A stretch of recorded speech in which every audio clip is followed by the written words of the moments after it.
um grande prazer estar num instituto vizinho ao nosso. Fizeram uma pergunta agora na televisão um pouco constrangedora. Qual sua relação com o IB? Infelizmente nenhuma, além da vizinhança simpática, mas como vocês estudam seres vivos, o IFISH é formado, grosso modo, de seres vivos, então a nossa relação é pelo reino dos vivos. Bem, eu espero ser feliz numa exposição que eu preparei não para um público especializado em história da ciência, como eu fiz há 2 anos ao tratar de epistemologia religiosa e científica, mas para um grande público de alunos, professores, funcionários. Para pensar de forma genérica, eu perdoo aqueles que se dedicam a esse campo, porque vai parecer uma aula ou uma exposição de graduação. Mas eu prefiro que alguns se sintam super informados, mas ninguém se sinta subinformado. É uma opção nesse caso. Eu quero fazer uma distinção muito importante. Vamos botando. Uma distinção muito importante para começar. Vamos lá. Let's try again. Não foi por Bluetooth. Vamos ver se vai por cinética. Pronto, cinética resolve tudo. Eu quero fazer uma distinção muito importante entre ciência e religião. Em primeiro lugar, são 2 campos distintos, complementares, mas não a rigor inimigos, não a rigor opostos. A oposição entre ciência e religião é uma construção de alguns grupos por motivos históricos. Seria como debater 2 campos como a arquitetura e a engenharia. Ou seja, é histórica a complementaridade, é histórica a distinção, e eu quero que fique claro que os 2 campos são partes expressivas da experiência humana sobre o planeta Terra, são partes expressivas do nosso esforço de comunicação, de sociabilidade e de outras questões. Em primeiro lugar, então, vou dar um exemplo. Durante muito tempo, elementos religiosos e não científicos estiveram presentes na alquimia. E a alquimia é uma das origens da ciência chamada química. Vários dos ácidos que hoje nós trabalhamos são produtos da alquimia árabe da Idade Média. Na busca de elementos que transmutassem chumbo em ouro, na busca de um remédio universal e na busca de um elemento que garantisse a vida eterna a todo mundo, alquimistas deram as bases para a ciência química moderna. Ou seja, a mãe do pensamento químico é a alquimia. Logo, eu estou mostrando que a ciência atual, baseada em verificação, exame de hipóteses, falibilidade, exposição aos pares, compartilhamento de linguagem científica, ela tem origens um pouco mais metafísicas ou não exatas em quase todos os campos. Muitas das afirmações sobre a alquimia eram inteiramente mágicas ou religiosas. Porém, exatamente no crescer desse parto, sobre o qual há vários livros, surgiu a química contemporânea. Da mesma forma, grandes astrônomos e físicos como Newton faziam mapas astrológicos. Newton, além de professor de catequese bíblica, também exercia na universidade na Inglaterra o cargo de astrólogo e fazia mapas astrais. Grande quantidade de reis, quase todos os papas até o século XVI, tinham seu astrólogo privado, que fazia mapas para decidir questões importantes de Estado e de guerra. Logo, a astrologia, hoje não considerada uma área científica do pensamento, hoje não é possível você fazer uma carreira na universidade baseada na astrologia. Hoje pega mal você invocar no conselho universitário que ele deve ser mudada a data em função, por exemplo, da presença de Mercúrio retrógrado no céu. Se Mercúrio for retrógrado no céu, o conselho universitário não vai progredir. É pouco científico afirmar que eu, Leandro, falo, e falo bastante, há bastante tempo, porque eu sou de Aquário, com ascendente Aquário, logo regido pelo ar. E as pessoas regidas pelo ar, como Gêmeos, falam muito. Ou que fulana é vingativa por ser de Escorpião, água, ou seja, o cão chupando manga. Escorpião. Logo, eu não posso usar esses argumentos na universidade. Eles devem estar limitados ao bar. Não entrem em sala. Professor, a prova vai ser difícil. Eu vi que a quadratura hoje garante questões de nível muito alto. Não pega bem manifestar tais crenças. Pelo contrário, a partir do século XIX, a crença em objetos metafísicos, como duendes, gnomos, fantasmas, elfos, ela foi sendo classificada como delírio à medida que a psicanálise vai surgindo como área psiquiátrica e à medida que nós vamos excluindo da possibilidade dos discursos essas questões. O que não impede que o hotel que eu vou dar palestra em janeiro na Inglaterra tenha no seu site, um hotel em Stratford, na Inglaterra, onde eu darei palestra em janeiro, uma nota dizendo: é famoso por ser o hotel mais assombrado da Inglaterra.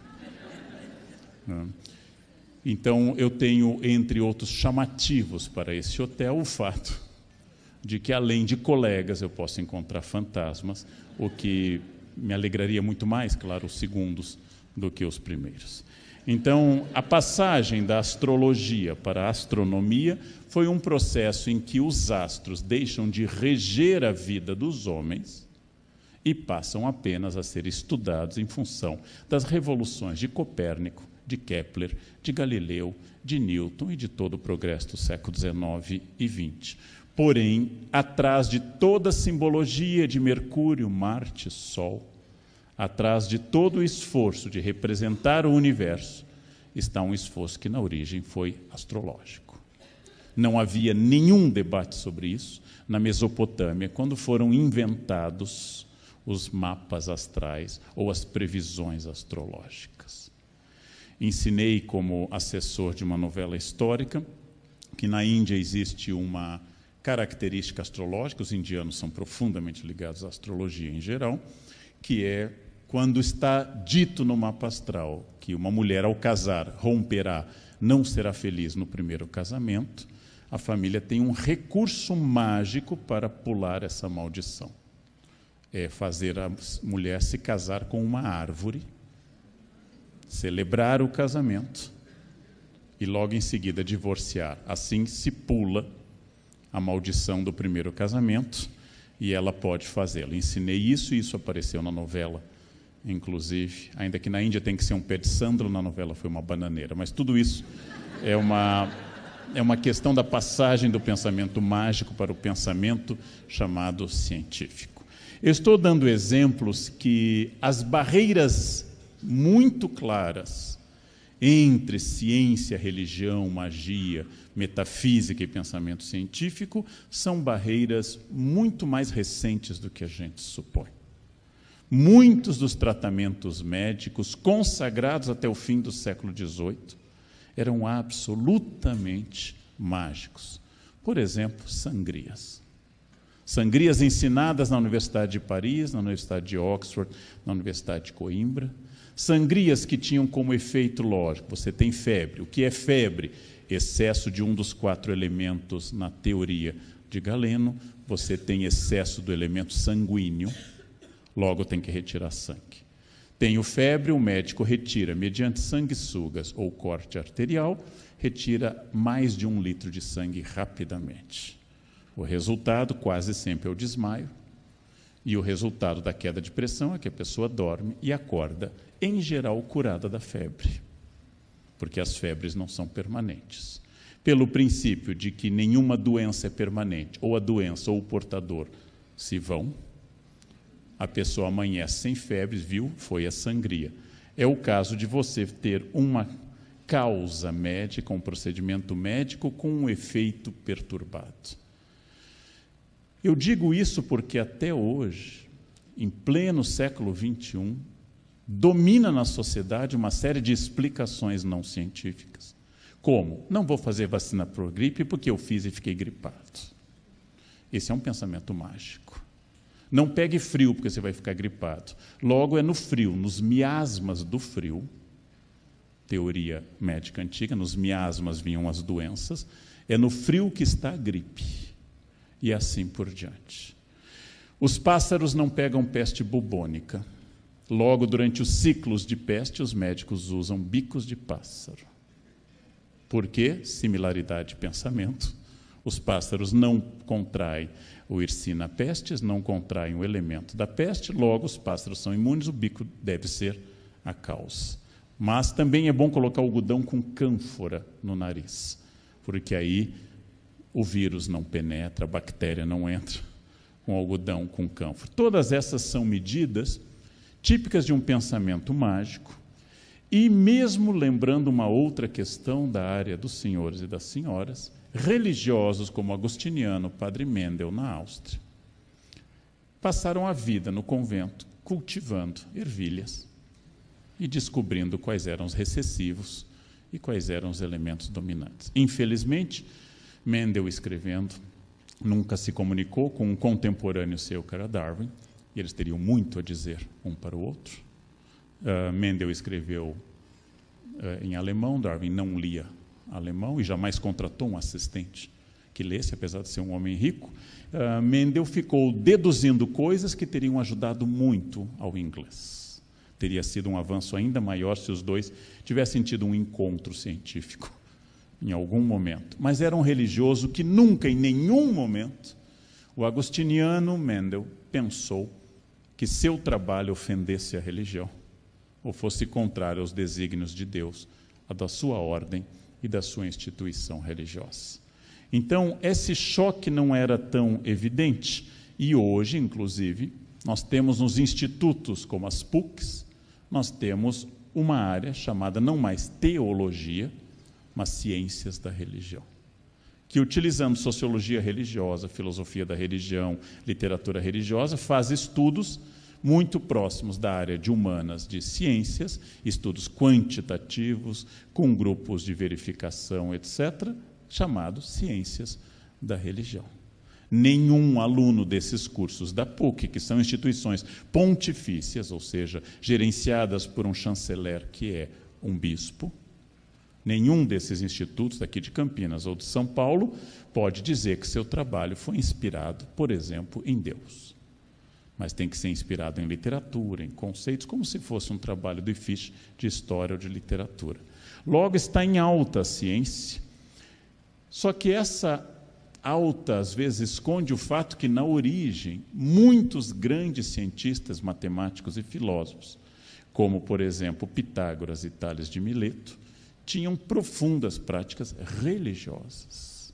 A escola pitagórica é uma escola filosófica, geométrica e religiosa.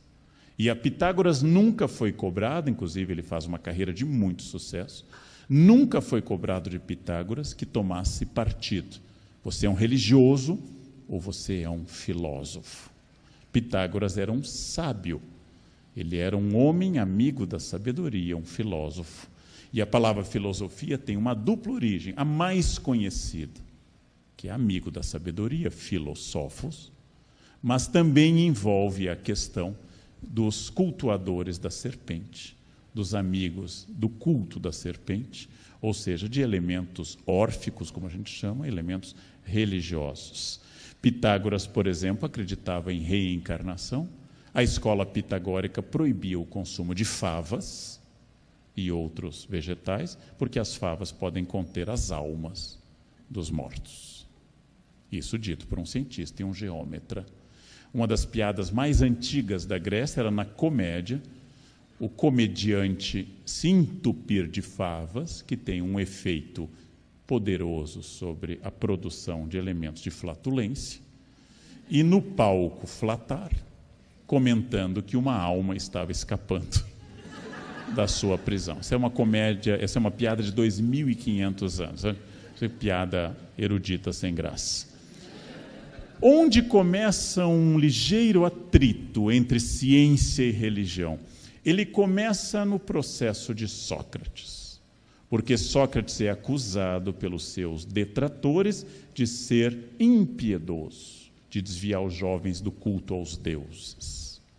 O processo é votado democraticamente, estamos na Atenas do século IV, e Sócrates é condenado à morte, bebendo cicuta, recusa-se a fugir, e nesse quadro que Davi pintou no século XVIII, a morte de Sócrates, está representado um homem sábio, inteligente, cientista, ético, sendo morto por fanáticos, religiosos, invejosos, etc. Ora, exatamente esse é o momento em que ciência e religião começam a olhar com certa estranheza uma para a outra. Mas essa divisão ainda é fraca. É durante o Renascimento e a Idade Moderna, especialmente durante a discussão do paradigma geocêntrico e heliocêntrico. E o processo que vai levar ao assassinato de Giordano Bruno em 1600.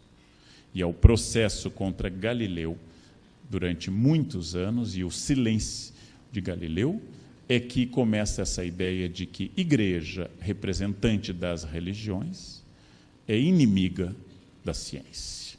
Quem acredita em conhecimento, saber, avanço, fica ao lado dos cientistas. Quem acredita em religiões fica contra a ciência. A Idade Moderna começa uma cisão estranha para o período anterior. Não é à toa que o século XIX, o grande século da ciência, o século do liberalismo, coloca uma estátua de Giordano Bruno, queimado no Campo de Fiore, em fevereiro de 1600, lá em Roma. Na única praça de Roma que não tem nenhuma igreja, o Campo dei Fiori. E lá no fim de fevereiro, tem o dia do pensiero livre, as pessoas falam o que quiser, contra a esposa, contra a sogra, contra Berlusconi, contra Deus, gritam, né? Brasileiros gritam fora Temer, é verdade, lá no... E é o dia do pensamento livre. A ideia é exatamente de que a ciência inimiga da religião vai crescer no século seguinte, porque o iluminismo francês é dominado por anticlericais, como Voltaire, e por ateus, como D'Alembert, Diderot, D'Holbach. Os religiosos no iluminismo são excepcionais, como Rousseau. A maioria é anticlerical. Écrasez l'infâme, diz Voltaire ao terminar suas cartas, esmagai a infame. A igreja é inimiga do progresso humano. Começa uma frase que os anarquistas vão capturar no século XIX, mas tem origem iluminista. Gostaria de enforcar o último papa nas tripas do último padre. O mundo seria um mundo livre se não houvesse padres, bispos, etc.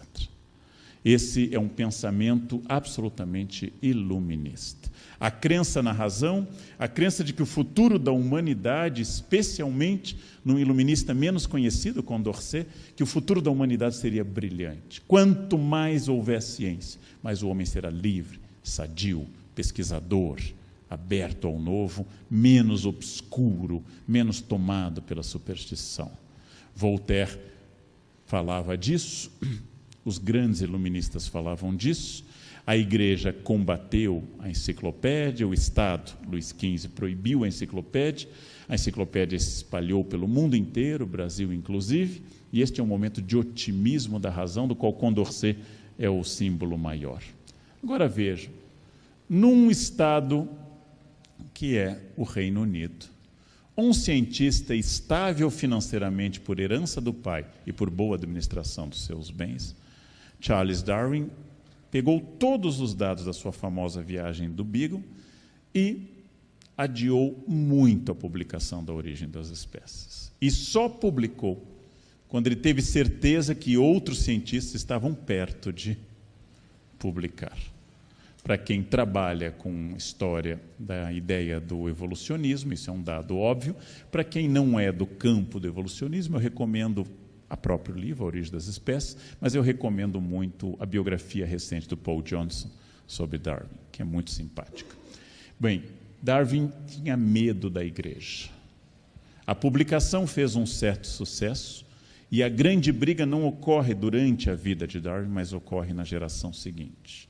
Seus assessores, como Huxley, avô do famoso Aldous Huxley, autor do admirável Mundo Novo, seus assessores é que vão enfrentar bispos em debates famosos, como aquele que vocês conhecem a frase, quando o bispo pergunta a Huxley o senhor Darwin é descendente de macacos por parte de pai ou por parte de mãe?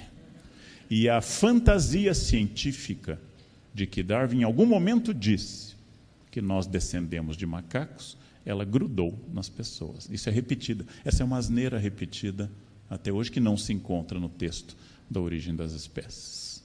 É pior, né? Somos descendentes de um ser ainda pior, ainda mais primitivo, e que é comum a homens e aos símios superiores. Mas o silêncio de Darwin durante tanto tempo, sendo que ele não dependia financeiramente de ninguém.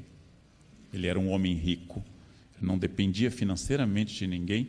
O silêncio desse homem mostra que a religião no 19 ainda era um obstáculo à ideia, que depois diminui bastante. Depois eu vou voltar a isso, porque que agora, em 2017, volta a ser um problema o evolucionismo.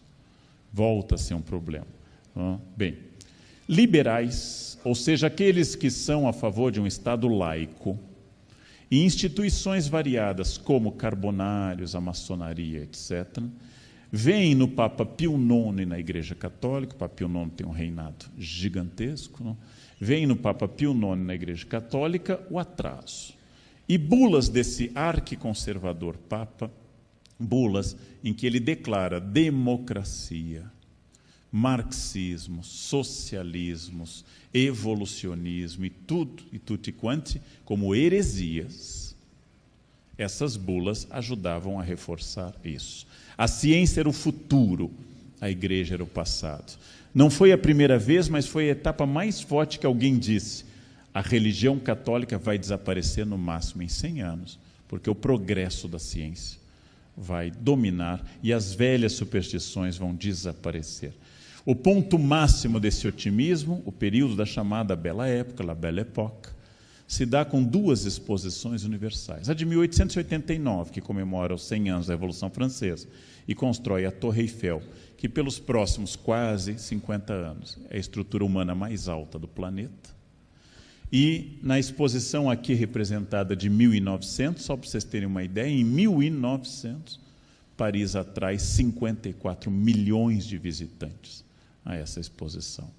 Durante o período da primavera até o início do inverno de 1900, 54 milhões de pessoas entram pela Place de la Concorde, entram na Rua do Amanhã, na Rue de l'Avenir, e têm as experiências do futuro, inclusive cinema 360 graus. A experiência inventada em 1895 pelos irmãos Lumière, na Rue de l'Opéra, vira um cinema 360 graus em 1900. A Torre Eiffel coberta de eletricidade, algo já conhecido há vários anos, mas ainda uma novidade para várias pessoas. A ciência era isso. Já existia processos como a pasteurização. Pasteur fazia vacinas como contra a raiva. A humanidade começava a vencer as doenças e havia a ideia de que em 100 anos, bastante dita em ficções como Júlio Verne, Paris em 1968, todas as doenças seriam vencidas. Só para lembrar aquilo que vocês sabem melhor do que eu, depois de séculos de esforço da medicina, nós vencemos uma doença que é a varíola. A varíola não existe mais na espécie humana, só em laboratórios. Coisas mais complexas como a gripe comum ainda não foram vencidas. Tomando remédios ela dura 7 dias, não tomando ela dura 1 semana. Essa é uma questão clássica disso, né? Porém, vacinas no século XIX, penicilina no século XX e as estatinas, controladoras de colesterol no século XXI, se transformam em 3 elementos que prometem um ser humano mais duradouro. Como escreve Humberto Eco, grande pensador da área de humanas, ele escreve que está com a mesma gripe que matou seu pai uns anos antes. Lembrando o que significa a revolução da penicilina, uma verdadeira arma secreta e estratégica na Segunda Guerra, por exemplo. Paris era a cidade de luz, desde a reforma do Barão de Haussmann. Paris é o centro do mundo, e a Torre Eiffel, com seus 300 metros mais a torre, é o sinal de uma era luminosa. Essa crença na ciência, ela é muito forte. E, de novo, a ideia de que a religião é um atraso e a ciência é o progresso. Quem interrompeu isso? A 28 de junho de 1914, o assassinato do arquiduque Francisco Ferdinando, introduz a mais violenta guerra já vivida pela humanidade, chamada na época de Grande Guerra. Ninguém a chamou de primeira, porque ninguém era tão pessimista para dizer uma coisa. Ninguém se separa primeiro. Nossa, meu primeiro divórcio. Ninguém faz uma coisa dessas. A guerra de 1914 a 18 reutilizou armas anteriores, como o submarino, anterior à guerra, a metralhadora, anterior à guerra, canhões de longo alcance, como a Grande Berta, que os alemães chegaram a bombardear Paris, mas introduziu armas novas como a guerra química, especialmente a indústria química alemã, que lançou uma nuvem de gás cloro sobre as fronteiras das trincheiras, em 1915. Ora, guerra industrial, com estados altamente organizados, em alguns minutos de batalhas como Marne ou Sena, morreram mais pessoas do que durante todo o século XIX. A metralhadora fazia com que até o Mr. Magoo acertasse as balas. Lembrando que Napoleão tinha um fuzil que disparava um tiro e tinha que ser reabastecido, e que era uma guerra em que se usava ainda o olho no olho do combate de pessoas sem trens. Lembrem que Napoleão foi em 1812 à Rússia, Paris, Moscou, a pé, com as suas tropas. Ele a cavalo, mas as tropas a pé, fazendo 40 quilômetros por dia com mochila às costas. Agora temos trens, temos transporte, temos aviões que têm efeito mais de propaganda, temos zeppelins, temos morte em larga escala. É a primeira vez na história. O horror da guerra trouxe à tona o seguinte: tudo aquilo que matou milhões de pessoas não era fruto da religião, mas era fruto da ciência. Paul Valéry chegou a escrever após a guerra: nós, civilizações, sabemos agora que somos mortais. A razão não vai redimir o homem, a razão talvez destrua o homem. Durante a guerra e após, surgem movimentos irracionalistas, como o dadaísmo, em 1916, ou o surrealismo, a partir de 1924, porque a desconfiança da ciência aumentou. Não vamos ser salvos pela ciência. Para piorar, como a humanidade não só não aprende, como ainda piora, 20 anos depois, estoura um conflito ainda maior, em 39 a 45, que vai levar à morte, talvez, entre 50 a 55 milhões de pessoas.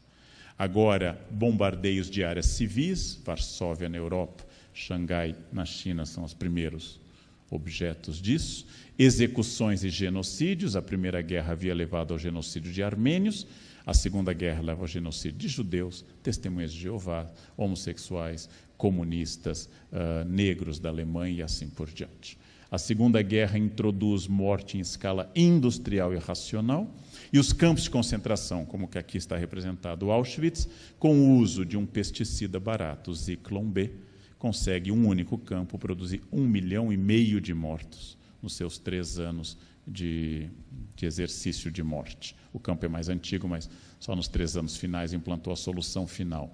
Agora era definitivo.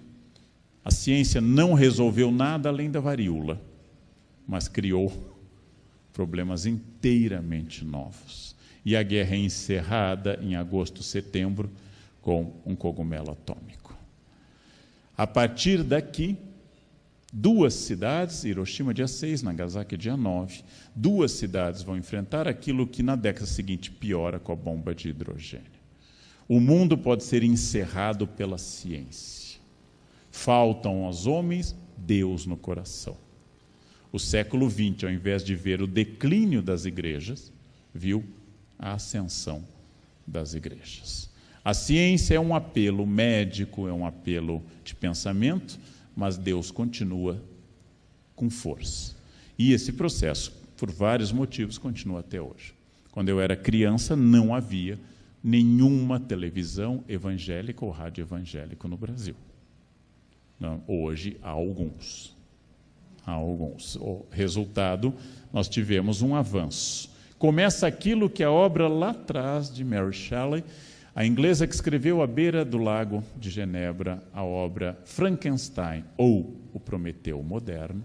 Ela escreve sobre um cientista, um médico, que costurando partes de cadáveres, dá vida através de eletricidade, dá vida a um ser. e este ser o destrói. Chamamos a esse medo agora de síndrome de Frankenstein. Os homens criaram a ciência vai nos destruir. Todas as ficções científicas, desde Admirável Mundo Novo, 1984, do Orwell, são distopias e não utopias. O mundo futuro é um mundo ruim, de domínio da ciência, é um mundo sem recursos, é um mundo terrível. Esse Brave New World que o Huxley escreveu é uma de tantas distopias, ou seja, futuros negativos. A ciência vai nos destruir. É o que está presente em todas as obras, Asimov e outros, Eu, Robô. Um dia o que eu criei vai me destruir. Ou seja, tudo isso faz surgir a vocês. A figura, geralmente é o químico, mas o biólogo também divide. O químico é o cientista maluco por excelência, o físico e o biólogo nem tanto, mas é que tem que misturar Becker com Erlenmeyer com coisa colorida. Aí você criou o cientista maluco, escabelado por definição, de guarda-pó branco e tendo risos nervosos. Esse é o clássico cientista maluco. Seja no filme De Volta para o Futuro, ou seja, acidentado, mas bem intencionado, seja aquilo que sempre se coloca na boca de Oppenheimer, estudioso da Índia, que ao ver a bomba atômica que saiu, entre outros, do seu trabalho, diz, eu sei agora que meu nome é morte, citando uma frase do Bhagavad Gita, não? Ou seja, do livro sagrado hindu, ele sente que ele criou algo assim. Einstein que apoiara a bomba atômica, porque supunha que a Alemanha conseguiria uma antes, Einstein passa seus últimos anos, na década de 50, assinando manifestos contra a energia, a bomba atômica. E aí aquelas nossas contradições, né? Do ponto de vista da obtenção de energia, a nuclear é a mais limpa. A hidrelétrica destrói uma área imensamente maior, mas quando dá errado, a nuclear costuma... ela não inunda, ela destrói. Não tem jeito, não tem jeito. Não tem maneira de fazer isso. E aí a religião e a religiosidade não param de crescer. Pelo contrário, num mundo despersonalizado, pelo contrário, num mundo imerso em ciência e racionalidade, a religião não para de crescer. Antes era comum se dizer aquilo que o Rabino Sacks disse para os judeus da Inglaterra. O avô reza em hebraico, o pai em inglês e o neto não reza. Isso era o procedimento tradicional. Porém, isso está mudando. As igrejas que começaram a se esvaziar na década de 60 do século passado enchem novamente. A religião institucional e as religiosidades como práticas crescem sem parar hoje. Crescem sem parar. Hoje a religião está em alta.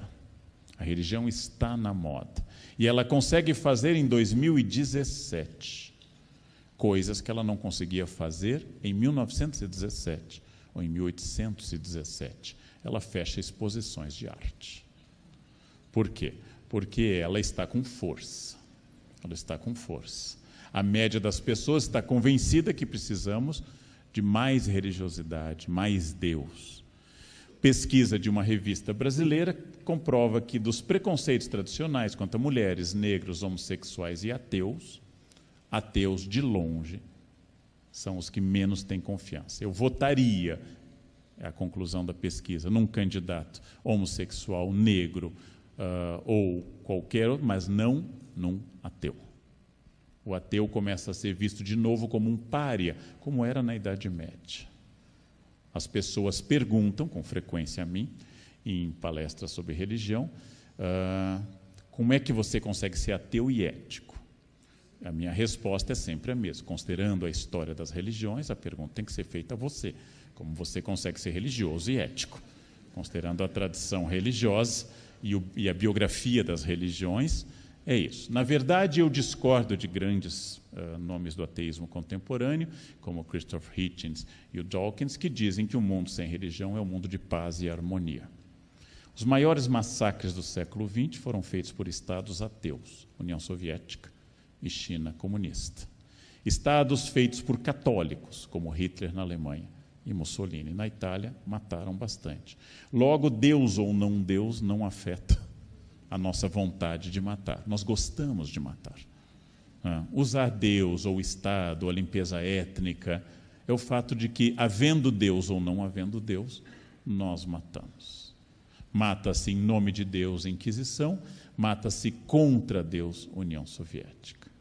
Ou seja, a religião e a religiosidade não são um obstáculo à ética em si. Porém, é importante dizer que esse velho debate está na mesa de novo. Um dos mais belos textos do Papa Bento XVI, Papa resignatário hoje, é sobre essa fidei ratio, sobre essa fé e razão.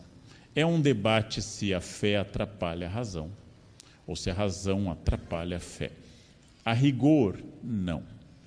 A rigor, não. São duas coisas distintas. Seria como perguntar se o amor materno atrapalha a pesquisa em biologia. Se o filho não for a cobaia, não. Não existe esse obstáculo, né?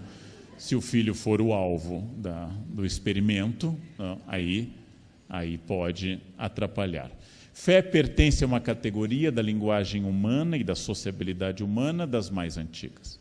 Há exemplos de religiosidade no Paleolítico, como enterros rituais. Há exemplos de religião organizada desde a antiguidade e, até o momento, nunca tivemos uma sociedade espontaneamente ateia. É provável que a Suécia venha a se tornar a primeira, já que, nesse momento, na Suécia, a maior parte da população se declara espontaneamente ateia, e o ateu clássico contemporâneo, ele é branco, homem, rico, urbano, bem-sucedido. Há mais ateus homens do que mulheres, há mais ateus brancos do que indígenas, por exemplo. Há mais ateus bem-sucedidos do que pobres, e há mais ateus na cidade do que no campo. É provável que quem viva na dependência inteira do clima tenha menos vontade de duvidar da existência de uma proteção. A crença em seres protetores, como anjo da guarda, obviamente tem um efeito poderoso sobre as pessoas. Deve ter sido criada por uma mãe. A ideia de que meu filho tem um personal angel, um guardião especial só dele, imortal, 24 horas por dia. Esse serviço é caro, um serviço, e é uma crença, sem nenhuma ironia, uma crença muito poderosa. Muito poderosa. Como eu debati uma vez com uma funcionária minha, que tinha um marido violento e alcoólatra, há muito tempo, não havia lei Maria da Penha, nem delegacias da mulher, e ela disse, quando ele entra quebrando tudo, eu entro com meus filhos debaixo da mesa, a gente reza o Salmo 23. Como eu vou dizer a essa mulher, não faça isso, vá denunciá-lo? É a arma que ela tem à mão nesse momento. O Salmo 23 a conforta e lhe dá a energia. E talvez até afaste um pouco da agressão do marido criminoso. Então, hoje, eu daria um outro conselho. A época mudou. O debate entre fé e razão são campos distintos e não são campos opostos. Há uma crença equivocada de que o religioso é religioso por falta de conhecimento e o ateu é ateu por estudar mais. Não é verdade. Há pessoas de profundo conhecimento histórico, filosófico e científico e que são religiosas. Eu tenho colegas religiosos. Há pessoas que são muito limitados do ponto de vista intelectual e que são ateus. Não existe relação direta entre estudo e perda da fé. Não existe essa relação direta. Existe uma relação direta entre transformação do objeto da crença e o estudo. A fé da pessoa que estuda é diferente da fé da pessoa que não estuda. A fé é uma adesão pessoal, não demonstrável, não comprovável. E aí é um erro muito grande dos religiosos quererem entrar no discurso da ciência. É um grande erro. A força da religião é não ser racional, é não ser científica, é não estabelecer uma explicação plausível, mas uma explicação religiosa. Como diz um colega meu de filosofia, nenhuma ciência jamais secou uma lágrima.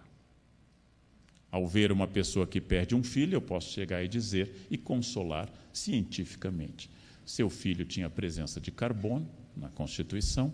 Todos os seres que têm carbono tendem a serem datados, não?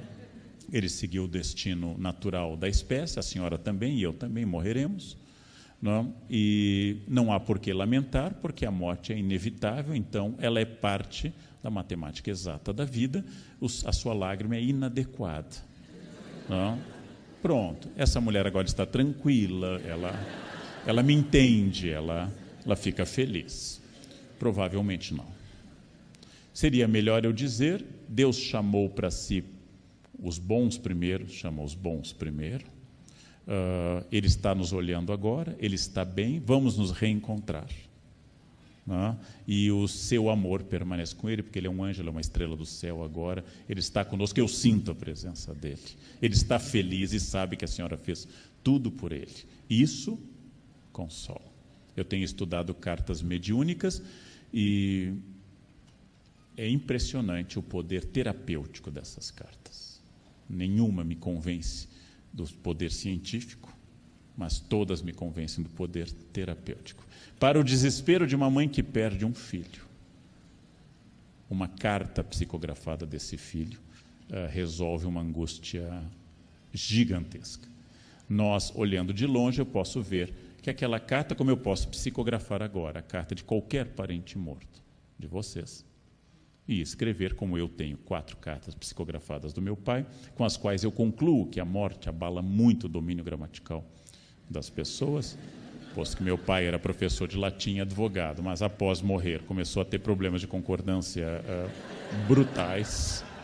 Mas pode ser que a experiência da morte seja impactante. É uma questão importante. Ora, não é para ironizar, porque tanto a ciência quanto a religião são dignas de ironia pelo que fizeram e pelo que fazem, mas quando uma médium me diz num centro onde eu vou ver, eu estou estudando nesse momento possessão demoníaca, quando ela me diz que em outra vida eu utilizei cabelo para seduzir pessoas, logo nessa eu vim para aprender a não fazê-lo, ela estabelece um sentimento lógico que explica a alopecia genética por uma questão kármica. E apesar de eu só admitir karma em Piracicaba, né? Karma, nunca fora de lá, a alopecia genética não depende muito de vida passada. Então essas questões são campos distintos. E eu não deixo de reconhecer, apesar de não ser religioso, que, tal como querem grandes especialistas como Jacques Lacan, psicanalista famoso, eu tenho certeza que haverá padres no futuro. Eu não tenho certeza se haverá cientistas. A demanda da religião é muito estrutural, é muito forte, é muito grande. E as pessoas realmente usam. Que Thomas, um antropólogo inglês, autor de um livro que a minha área adora, Religião e Declínio da Magia, Estudo das Crenças na Inglaterra Moderna, faz um capítulo para cada crença, fantasmas, gnomos, duendes, astrologia, profecias, maldições, mas ele faz uma pergunta: por que é que deixamos de utilizar o pensamento mágico? Por que é que eu não posso mais entrar no oftalmologista e ele me dizer que a minha presbiopia é um desígnio de Deus? Por que é que eu não posso fazer isso? Por que é que continua a vitória total do pensamento científico, mas não desaparece o pensamento mágico? Por que é que nenhum médico pode invocar destino para um problema de saúde? E aí ele diz ao final, no capítulo final, que ele acredita, em primeiro lugar, que não foi o avanço da ciência que fez retroceder o pensamento mágico, mas foram coisas um pouquinho mais objetivas, como seguros contra incêndio, classificados em jornais para achar coisas, e um sentimento de autoajuda que centra no indivíduo o seu valor. E depois, o pensamento científico. Robert Mandrou, na França, faz essa pergunta: por que juízes pararam de queimar feiticeiras no século XVII? Ele diz: porque os juízes pararam de acreditar, não o povo. E aí aumenta o número de ataques populares às bruxas. E aí a humanidade é complexa, né? À medida que não se queimam mais bruxas na Europa Oriental, à medida em que as bruxas não são queimadas oficialmente, mas linchadas em áreas rurais, aumenta o número de lobisomens na Europa Oriental. Ou seja, há um surto de lobisomens no fim do século XVIII e XIX. E quando esse diminui, o XIX assiste a um longo surto de vampirismo na Europa Oriental, que vai originar o romance do Bram Stoker, Drácula. Ou seja, a religião continua porque ciência e razão sempre têm limites. Não importa o que eu faça, todos aqui, como eu, morreremos. À exceção da Rainha Elizabeth II. Todos, um dia, morreremos. Todos morreremos. Sarney, talvez, também foi uma exceção. Highlanders. Todos morreremos. Então, se eu me cuidar muito, eu serei um cadáver cuidado. Eu perco peso, eu me alimento bem, estarei no caixão bem. As pessoas vão, olha, bem definido, que coisa, que pessoa.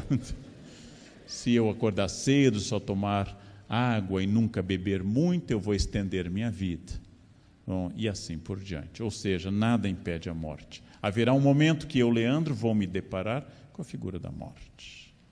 E essa figura da morte vai ser o fracasso de todo esforço racional, apesar dos cientistas, como Epicuro, dizerem com clareza: deve-se honestamente viver e honestamente viver, e é morrer. Epicuro também diz: não se preocupe com a morte, você nunca estará com ela. Quando ela for, você não será. Enquanto você for, ela não será. Então, tudo isso leva Thomas a dizer que a ciência tem um limite. Ela nunca nos tornará imortais. Ela nunca nos fará onipotentes. E, não obstante, apesar de não comprovável, a religião exatamente propõe isso. Tudo isso é para dizer que eu sou muito simpático ao pensamento religioso, apesar de não ser religioso, e, naturalmente, como pesquisador de humanas, sou muito simpático ao pensamento dito científico.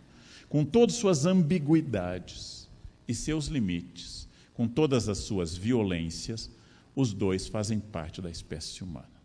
Eu sou absolutamente antipático e combato uma terceira categoria que eu vou chamar de pseudociência. Essa categoria não é o pensamento religioso tradicional que atribui a uma entidade as coisas. Deus quis, Deus não quis. Não é o pensamento científico que pressupõe formação, experiência, etc. É a pseudociência. O que é a pseudociência? É má ciência. Não trabalha com experiência, não trabalha com grupo de observação, não trabalha com provas, não trabalha com publicações, não trabalha com hipóteses, não publica, não segue a BNT, não ganha a Bolsa FAPESP, não desenvolve e não expõe aos pares. É má religião, porque não invoca de fato o poder de Deus dominante sobre todos, mas tenta fazer religião com ciência ou ciência com religião. Logo, é má intenção. É picaretagem absoluta. Ou seja, eu reconheço a religião, um campo específico da espécie humana dominante, reconheço a ciência, coisas extraordinárias, e nego isso à pseudociência. Por quê? Porque a pseudociência, pegando um dos grandes epistemólogos do século XX, a pseudociência não trabalha com refutabilidade. Ela apresenta dogmas e não coisas refutáveis. Quando eu trabalho com pseudociência, eu não submeto à experiência. Por exemplo, terapia de cristais ou aromaterapia. Eu não trabalho com observação. Eu não faço teste, eu não tenho grupo, eu não aplico placebo num grupo para ver se não existe influência de coisa. Porque nós sabemos, todos vocês sabem, que placebos são eficazes. Placebos têm uma eficácia dentro da teoria das probabilidades e do poder do próprio corpo de se influenciar. Sem experimentação referendada pelos pares, ou seja, não se submete à academia, não se submete essa questão à academia.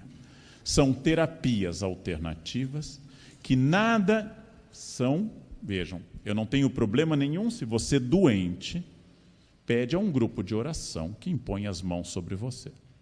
Acho que a tranquilidade psíquica dada da sua fé pode, inclusive, diminuir os níveis de estresse, e isso pode ter um efeito interessante sobre a pessoa. Acredito que uma crença religiosa bem centrada, e como demonstra uma pesquisa israelense, casar, ter um cachorro e ter um Deus, estende a vida humana em mais de 25%. Solteiros, sem animais e ateus têm uma tendência a morrer antes. E para cada caso existe uma explicação. A presença de um cachorro lhe dá alguém para amar. Nenhum outro ser, família, etc., dá aquilo que um cachorro dá. Está sempre disponível, sempre carente, não importa o que você faça. Te espera com genuína alegria. Até porque Pavlov demonstrou que ele associa você à comida. Tá? Então, a alegria dele é pavloviana, o behaviorista. Bem, casar, porque principalmente para os homens, as mulheres são zelosas no estímulo dos check-ups ou da alimentação correta. A mulher é repressora de bacon, a mulher é repressora de gordura e estimuladora de médicos. Mais equilibradas psiquicamente, as mulheres procuram muito mais médicos do que homens, o que explica que as mulheres durem mais do que os homens. Vocês sabem que não há viúvos no mundo, só há viúvas. As mulheres são Duracell, os homens são todos Rayovac, tem chance de recarregar. E, finalmente, a existência de um Deus pode dar uma sociabilidade, uma moderação, que pode ser importante. Tudo isso estimula. E o princípio que vocês conhecem, ora escrito com o inglês medieval com 2 Cs, ou CAM com CC, ora escrito já pelo inglês contemporâneo com CK e H, a navalha de Occam, o princípio oxfordiano de Occam, de que, havendo 2 explicações, a mais curta, a mais sintética e a mais simples é provavelmente a melhor. Bom, então, havendo 2 explicações para que o tratamento pseudocientífico dê certo, eu tenho que verificar o seguinte: a natureza cura mais do que a medicina. É uma ideia hipocrática. Hipócrates de Cos disse: a natureza cura mais rápido do que os médicos. Quase todas as doenças podem ser curadas sem muito tratamento, pensava Hipócrates, basta dar ao tempo o tempo. Então, todas as doenças, como um vago mal-estar, um discreto enjoo, uma dor de cabeça mais ou menos distante, podem ser curadas por tecnologias pseudocientíficas, porque elas passam sozinhas. Nenhuma dessas tecnologias cura câncer. Aliás, um grande empreendedor, o dono da Microsoft, não, o dono da Apple, ao se constatar com câncer, decidiu apelar a sucos integrais e meditação. Steve Jobs quis inovar também nessa hora. E ele descobriu que o tumor é absolutamente conservador. Ele só encara de frente quimioterapia. E suco de cenoura, meditação, ajuda a diminuir o pH geral, porém, não serve para nada. Quando ele resolveu mudar de tratamento, era tarde demais. Com câncer é bom não inovar muito. É bom ir direto naquilo que funciona mais cientificamente. Ora, hoje, a pseudociência tem mercado. Hoje, os tratamentos alternativos, os discursos pseudocientíficos, têm mercado. E tem gente que gosta deles. E como todo remédio alopata produz seus efeitos colaterais, nada melhor que apostar na hipótese nunca demonstrada da memória molecular da água, com diluições de 1 para 1 milhão. Apostando na memória molecular da água, você sabe que a molécula é como Deus, é uma hipótese. O átomo é uma hipótese, a molécula, o átomo é uma hipótese, então significa também que o sensacionalismo é o melhor, porque a imprensa compra esses discursos. Fulano é um médium em tal lugar e ele cura qualquer pessoa com a imposição das mãos.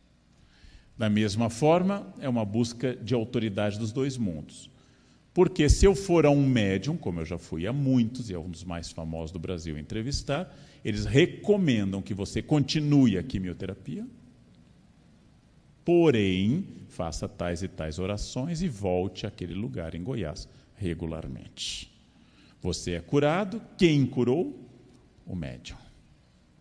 Essa é uma questão importante.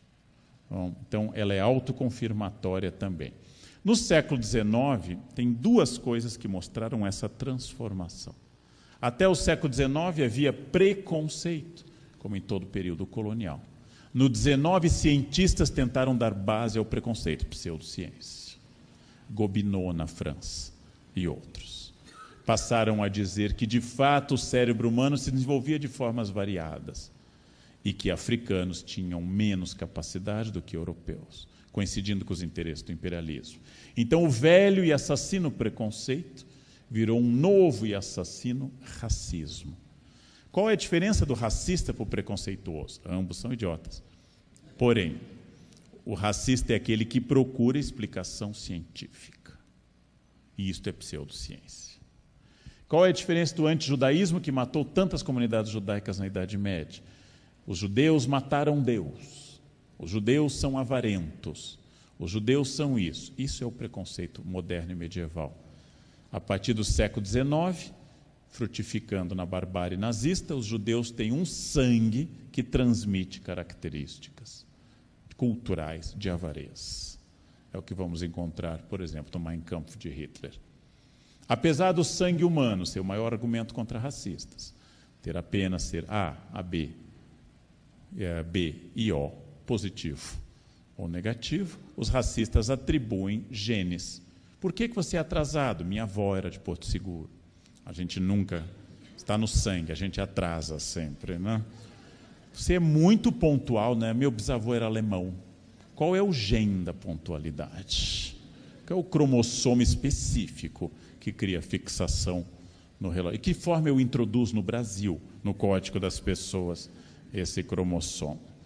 Ora, tudo é derivado da cultura, mas a ideia de que o sangue determine isso vai levar a esse sensacionalismo. Todos que abriram a tumba de Tutankhamon na década de 20, a começar pelo arqueólogo Carter, todos morreram por causa da maldição da múmia.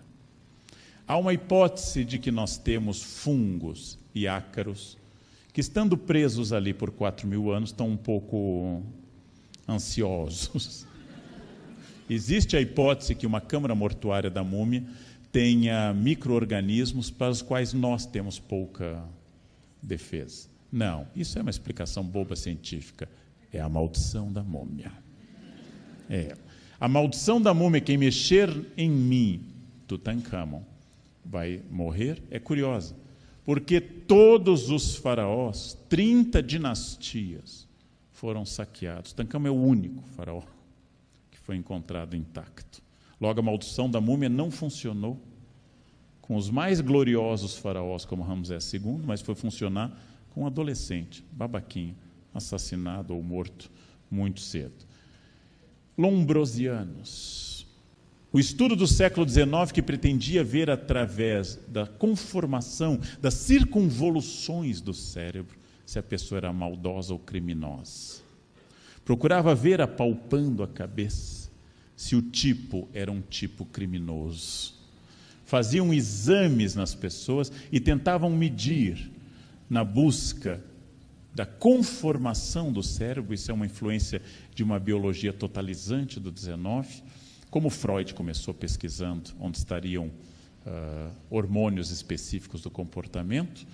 Esses lombrosianos ocupavam academias científicas e passavam a estudar cérebros. Quando decapitaram Lampião e seu bando, estamos na década de 30, todas as cabeças foram para o Instituto Nina Rodrigues de Salvador.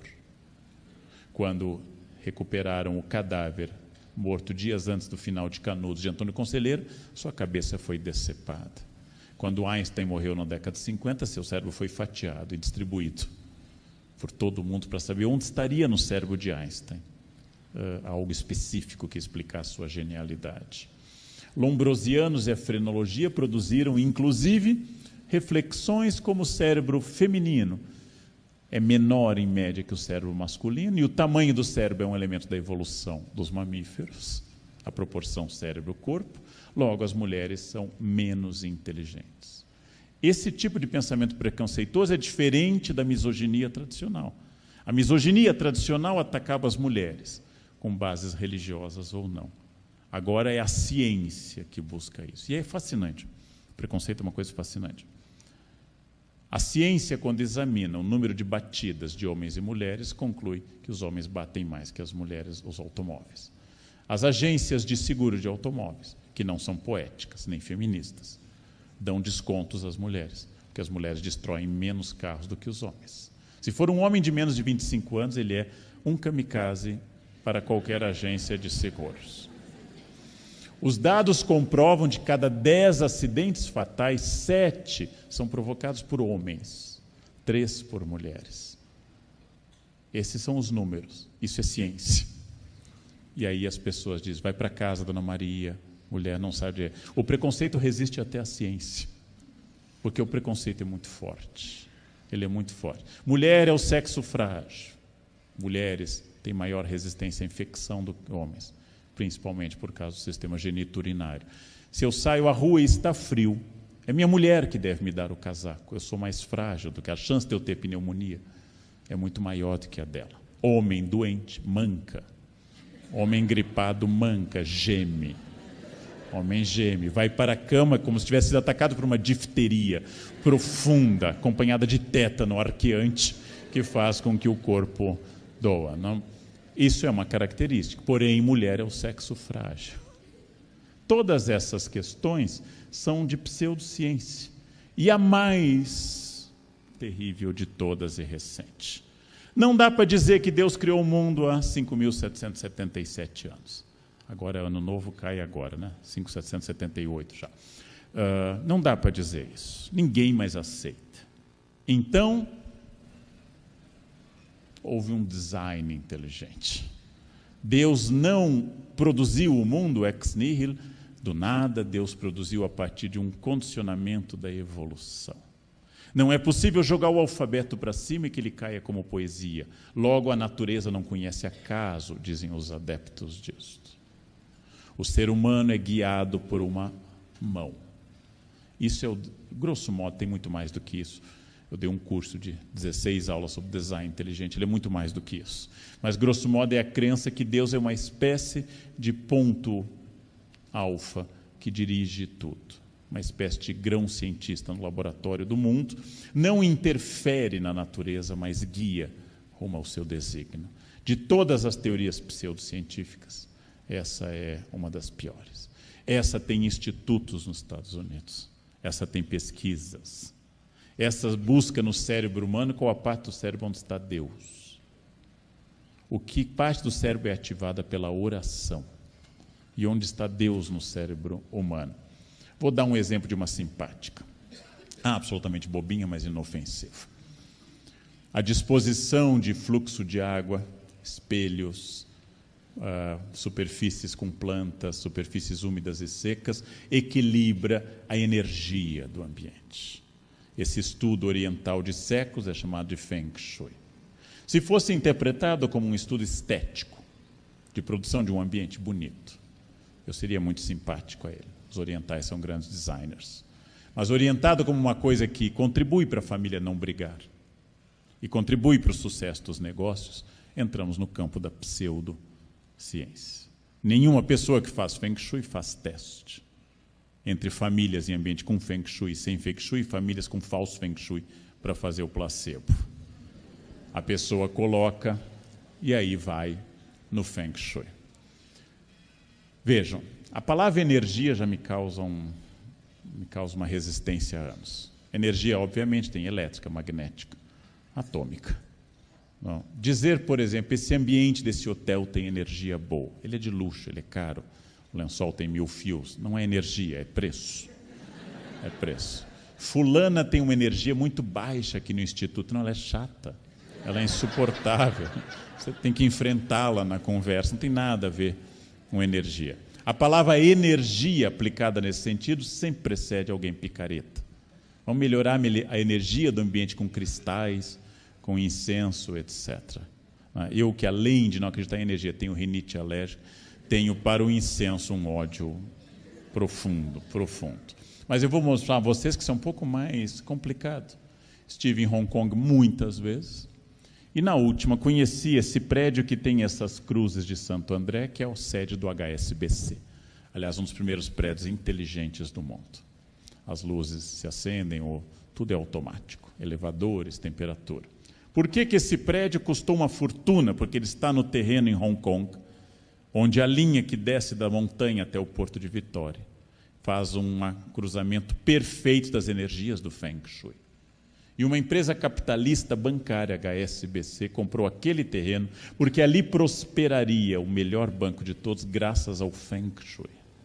Um banco, não é uma senhora da periferia de Valinhos, é um banco.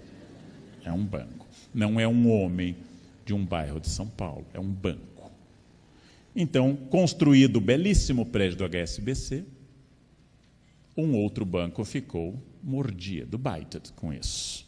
O que vocês veem mais à esquerda com um tipo futurista atrás do que está do lado é o Banco da China. O Bank of China construiu um imenso prédio com essa forma e de vidro para absorver o Feng Shui do HSBC. Não. Então, nós não estamos falando de uma crença simpática, xamânica, de um grupo Yanomami, não. Estamos falando de administradores do capital mundial. Eu não depositaria meu dinheiro para pessoas que desenvolveram essa ideia. Porque eu não sei qual a próxima irresponsabilidade. Não sei qual é a próxima irracionalidade. Milagres e mediunidade são aquelas coisas que só funcionam como prova para quem já acredita. Como dizia um cético do século XIX, Renan, fui a Lourdes, encontrei muitas bengalas, mas nenhuma perna mecânica. Muita gente chegou mancando e tomou banho nas águas de Lourdes e passou a andar. Mas não encontrei ninguém que tivesse deixado sua perna mecânica e uma perna tivesse crescido na hora, pulado, como se fosse uma regeneração de planária naquele momento. Não encontrei nada disso. Ora, milagres e mediunidade me lembram sempre um dia que, próximo a morrer, meu pai caiu no conto do sequestro relâmpago.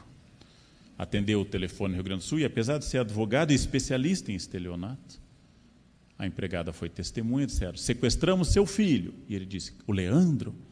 E eles disseram, sim, eles sabiam o seu nome. Meu pai disse, mas ele está na Unicamp, estamos aqui na Unicamp com ele. Eles sabiam tudo sobre mim, tudo. Mediunidade funciona exatamente assim. Eles sabiam tudo sobre mim. Eu posso ser cartomante, sou super simpático, aprendi inclusive tarô, pesquisando sobre pensamento mágico. Não? Sento uma pessoa na minha frente e digo, você não é feliz. Não? É óbvio. Nenhuma pessoa vai a cartomante durante o orgasmo. Né? Ninguém vai, agora eu preciso, é a hora de eu ir a cartomante. Não. Analiso, nem todo mundo te entende na família. Né? Avalie o estado do corpo e diga que seus filhos não lhe valorizam. Como é que você sabe? Tem alguém muito invejosa perto de você. Cuidado com ela. É facílimo. Posso profetizar que o ano que vem, até o final do ano, teremos um grave escândalo de corrupção no Brasil. Posso profetizar que o ano que vem haverá um atentado no Oriente Médio. Posso profetizar sem parar e eu terei uma chance enorme de acertar.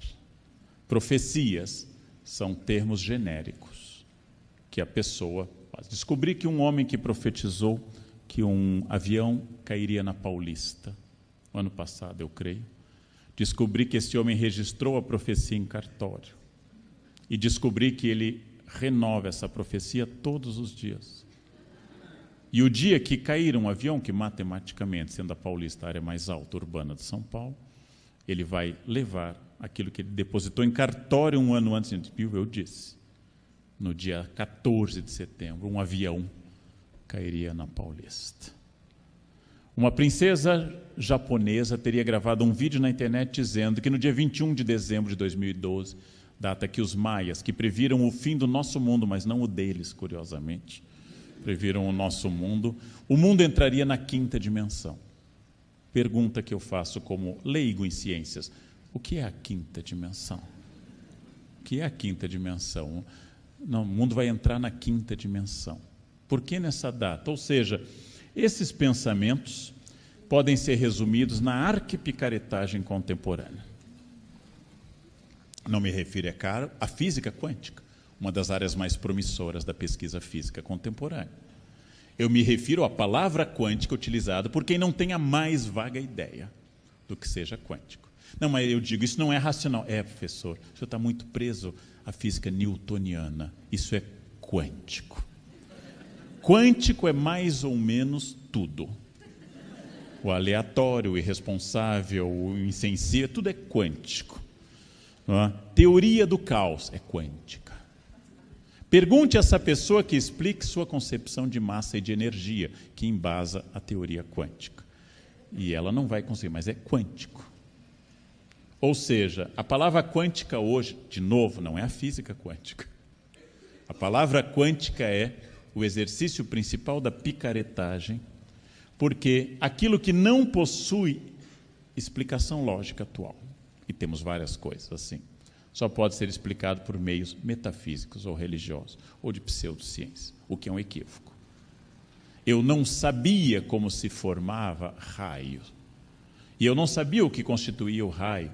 A partir de Benjamin Franklin e até hoje, nós sabemos. O fato de eu não explicar algo não quer dizer que seja inexplicável. Não explicar fala do meu limite, não fala do objeto.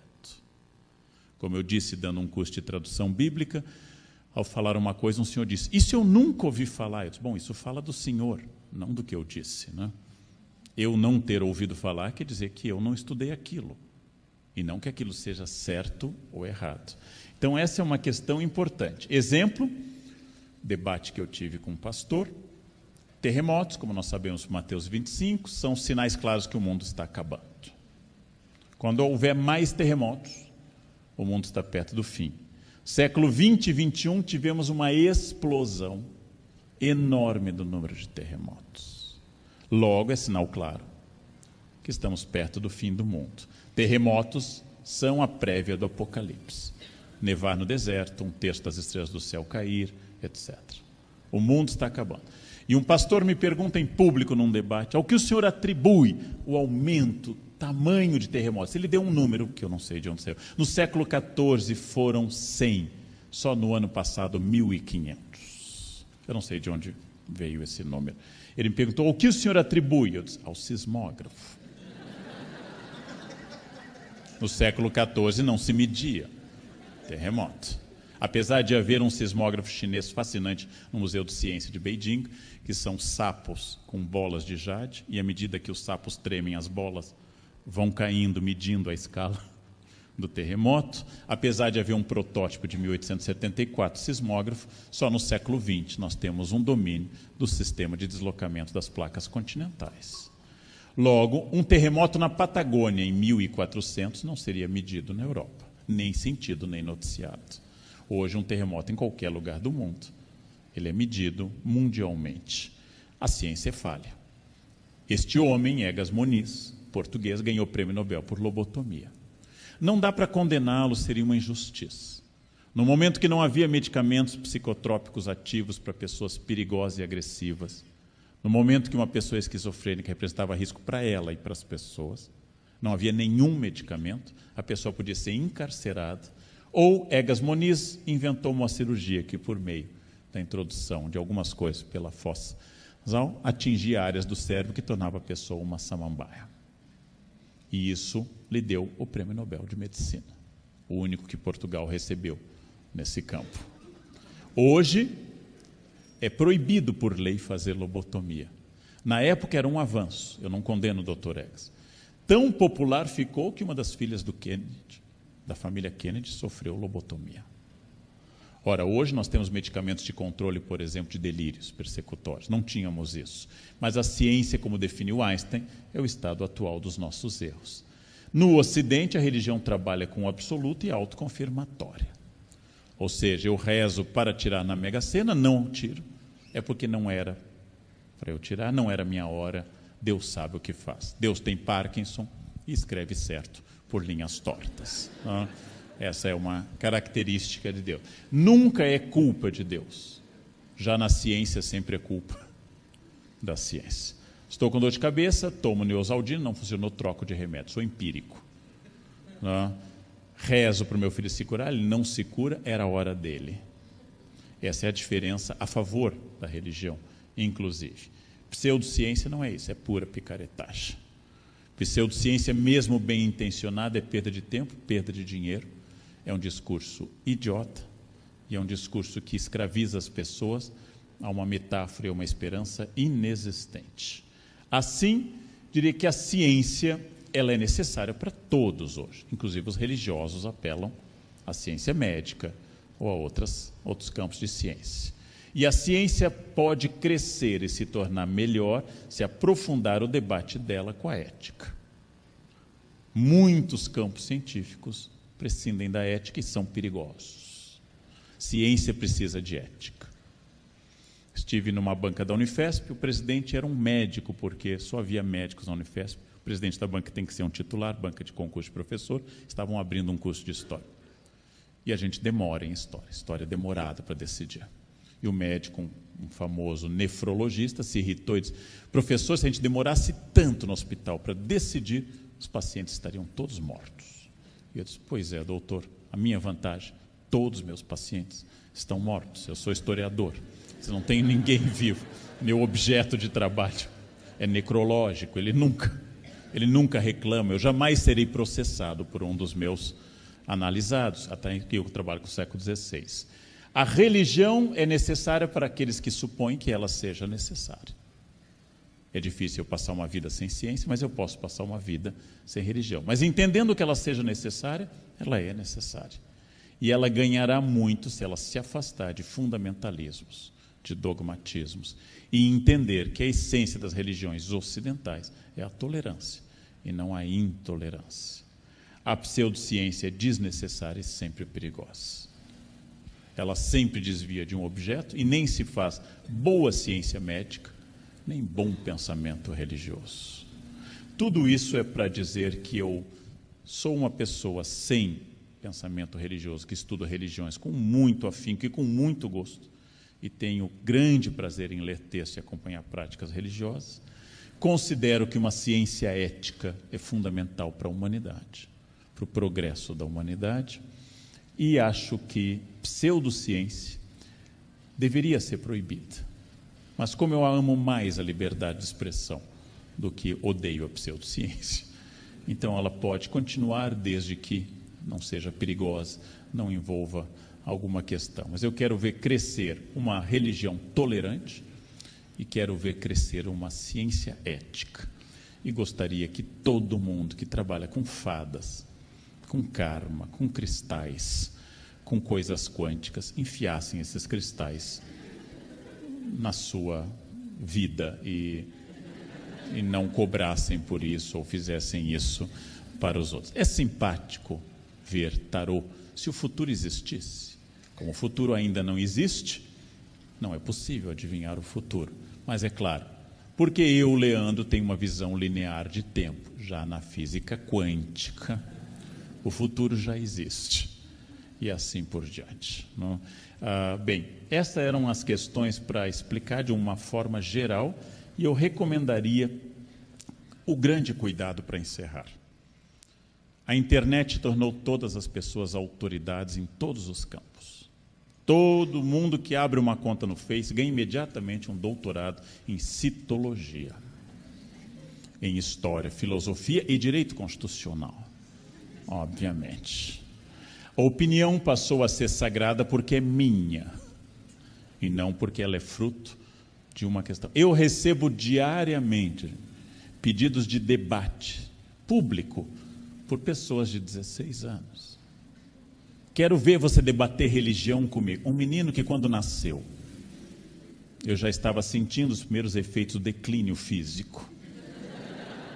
Um menino que deve ter lido, parece boa pessoa, que deve ter lido algo, talvez seja acima da média, mas ele escolhe alguém que trabalha aquilo há 35 anos diariamente, tem 14 livros publicados sobre o tema para debater porque ele tem ideias. Isto é um pouco a internet de hoje, atomização da autoridade, diluição da noção de esforço e o fato de que confunde-se informação com formação. A internet nos dá acesso a todos os dados que a humanidade já produziu. Mas formar um bom cientista continua demandando anos e anos de educação. A internet dá acesso a todas as doenças e formar um médico continua significando anos e anos de leitura. Logo, o risco atual é que uma ferramenta positiva seja substituidora de esforço, método e assim por diante. Essa é uma grande questão que eu tenho sentido, inclusive, trabalhando na pós-graduação. Para quem nunca leu e quer começar esse campo, para quem nunca trabalhou com epistemologia da ciência, história da ciência ou pseudociência, o livro introdutório bom é do Carl Sagan, No Mundo Assombrado pelos Demônios. É um livro de divulgação, não é um livro científico, é um livro de divulgação. Lendo isso, a gente pode passar para os grandes debates da ciência, Thomas Kuhn, a estrutura das revoluções científicas, novas epistemologias da ciência, as novas lógicas e paralógicas que eu hoje trabalho. Mas esse é o livro The Books on the Table. Esse é o livro para ver de um homem muito bem formado, equilibrado e que reflete sobre pseudociência, especialmente sobre a pseudociência. Então, era isso, gente, para demonstrar de forma subjetiva algumas reflexões para um grande público, sabendo que aqui há especialistas para quem eu poderia ter feito outra estrutura de fala completamente diferente, mas optei pelo grande e não pelo especialista. Agradeço muito o convite e desejando que os próximos 50 anos sejam tão produtivos como foram esses primeiros no Instituto de Biologia. E graças ao governo Temer, todos estaremos aqui daqui a 50 anos, trabalhando, esperando a aposentadoria em variados graus de mobilidade. Eu terei 104 e será um prazer voltar no centenário do Instituto. E o bom é que ninguém vai lembrar da palestra, nem eu. Eu posso repeti-la inteiramente. Muito obrigado pela atenção.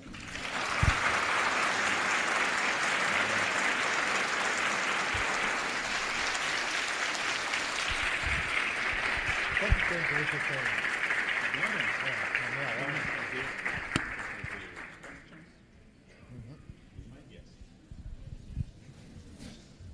Pessoal, então a gente tem um tempinho para fazer perguntas, tá? Então, algumas perguntas, se vocês tiverem. Já de antemão queria agradecer ao Leandro, né, pela excelente palestra, muito inspiradora aqui para a gente pensar sobre esse assunto.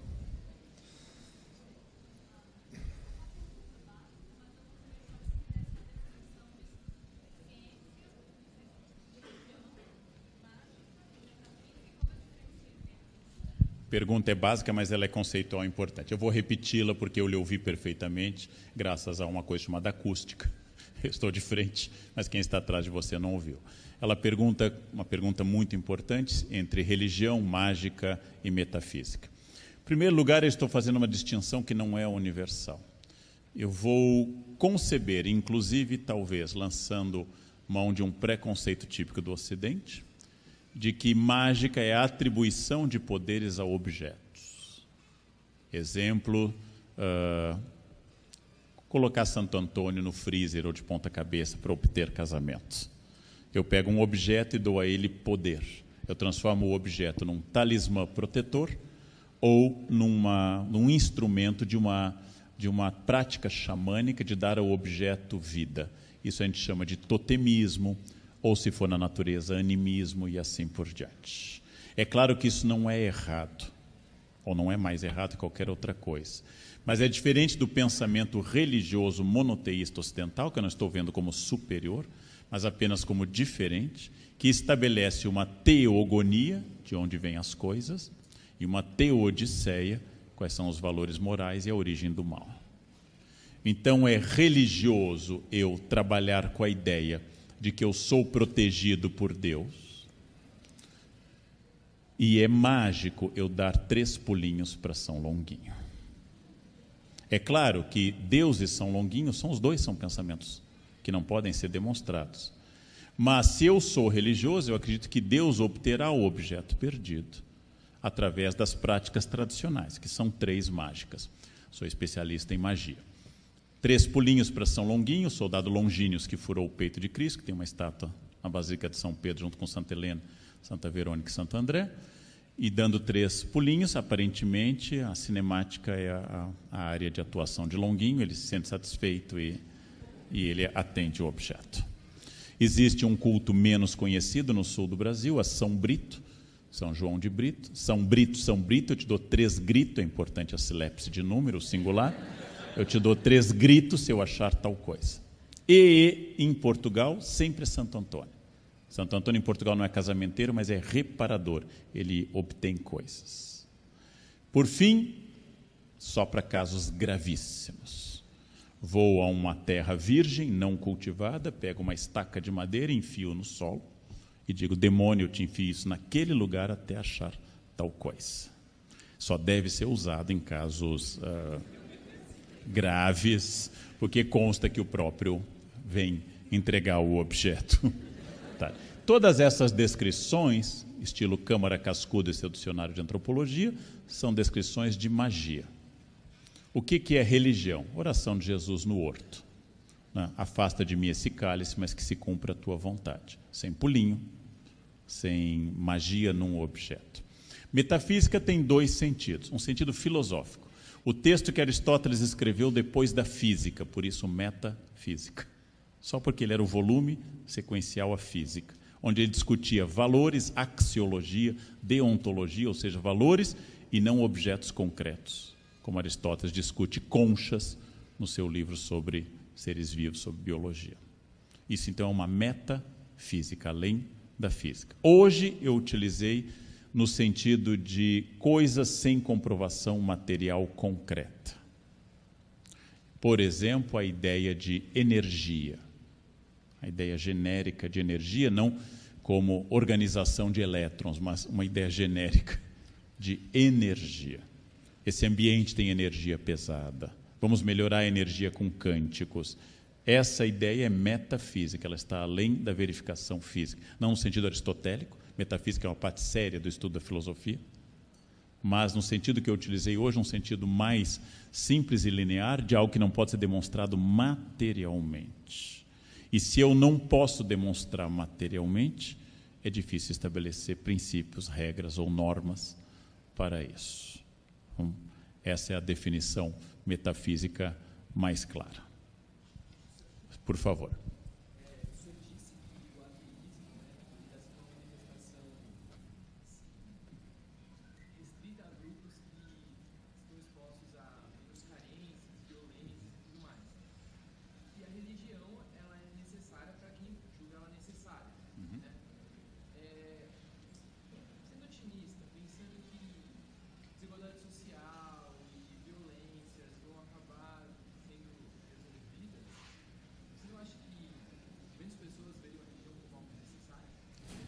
A sua pergunta é importante, é se a religião tenderia a diminuir à medida que nós resolvêssemos violência e outras seguridade social.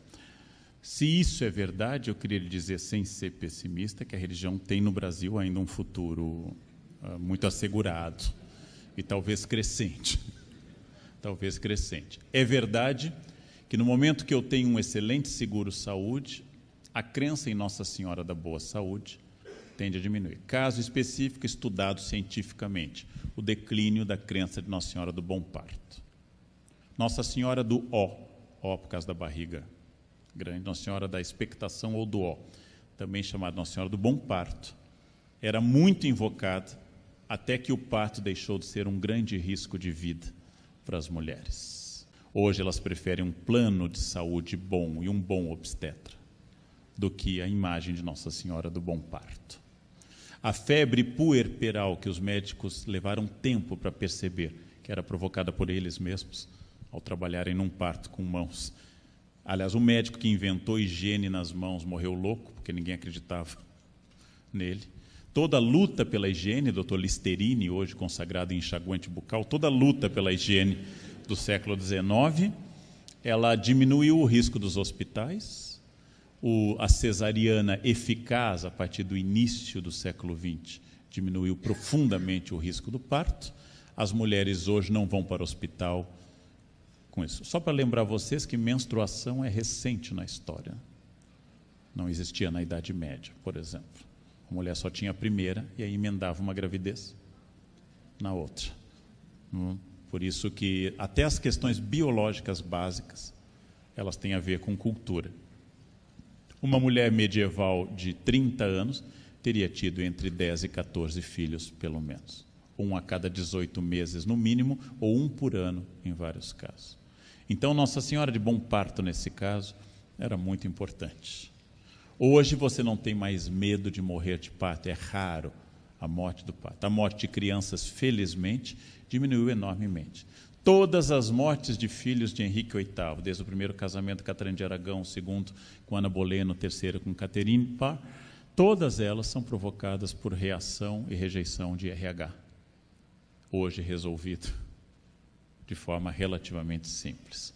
Logo, morte de crianças diminuiu muito. Vacinas, como eu disse, desde a primeira, Dr. Jenner contra a varíola, depois contra a raiva, e no século XX contra quase todas as doenças, cada vez mais. Quando eu era criança não havia várias das vacinas que há hoje. Por exemplo, a herpes zoster, que eu fiz há 2 anos. Não havia vacina contra a herpes zoster. Dolorosa doença que atinge tantos homens e mulheres de mais de 45. Hoje, ela existe. Já temos vacina contra hepatite A e B e, em breve, teremos contra hepatite C, não? E assim por diante. Febre amarela, tão grave, tem vacina. À medida que eu vou me protegendo, eu sou um entusiasta das vacinas, eu chego à clínica e peço que me passem o cardápio de tudo que surgiu, quero 2 dessas, 1 dessa, veja essa, põe esse reforço só para ver, de tétano, só para ver. À medida em que eu me protejo mais, eu vou me sentindo seguro. E segundo o que Thomas, especialmente sentimentos de autoajuda que são típicos do século XX e XXI. Eu sou legal, eu sou centro-universo, eu sou bacana, eu tenho direito à felicidade e assim por diante. O que eu estou dizendo com tudo isso? A Suécia é um caso, claro, em que o progresso está diminuindo a questão da religiosidade. Os religiosos gostam desse caso, porque nos países onde cresce o fim da religião e aumenta o ateísmo, nós temos taxas de suicídio muito altas, como a Suécia.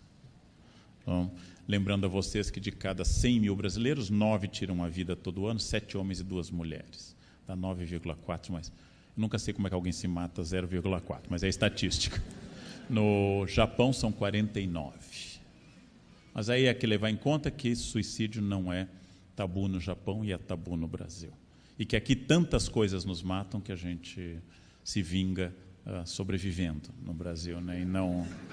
e não morrendo. Né? Sabe por que a conclusão disso? Porque no Haiti é 0. E eu não sei se é falta de suicídio ou falta de controle, falta de registro organizado estatal em função de terremotos e desorganização do Estado. Estou dizendo que sim, provavelmente, o abandono da ideia religiosa tenha a ver com o progresso de questões materiais. Sim, porém, a religião sobrevive a isso, e eu vou lhe dar um exemplo claro. No país mais próspero do mundo, com o maior PIB, o país que mais produz riqueza no planeta, Estados Unidos, a religião é eixo central das pessoas, para todo mundo. Praticamente não há ateus nos Estados Unidos. Isso é muito raro ou muito excepcional. Os americanos estão produzindo filmes como Deus Não Está Morto 1, Deus Não Está Morto 2, né, em que mostra que professores arrogantes, universitários e ateus são humilhados por jovens, legais, héteros e brancos que acreditam em Deus. E a religião é um fator. Nós elegemos um presidente sem religião, Fernando Henrique, e 2 protestantes, Café Filho, que não foi eleito presidente, mas assumiu, e Geisel, durante a ditadura. Os americanos jamais elegeram um presidente sem religião. É fundamental para eles a questão religiosa. Então, cada caso é um caso e cada bloco é um bloco, mas o progresso material tende a diminuir a religiosidade, ainda que ela seja mais do que isso. Volto a dizer, religião tem um grande futuro nesse momento. Negócios de futuro, se vocês querem abrir, geriatria, fundamental, e igrejas. São 2 coisas fundamentais. Psiquiatria sempre, mas geriatria, igrejas, psiquiatria. Negócios sem muito futuro. Tudo que lide com crianças, que elas vão diminuir brutalmente daqui para frente. Tudo que apostar na terceira idade, turismo de terceira idade, cuidadosos, universidade da terceira idade, né? Tratando do desmanche, fase final, todos os negócios, todos eles têm futuro, os outros um pouco menos. Outra questão?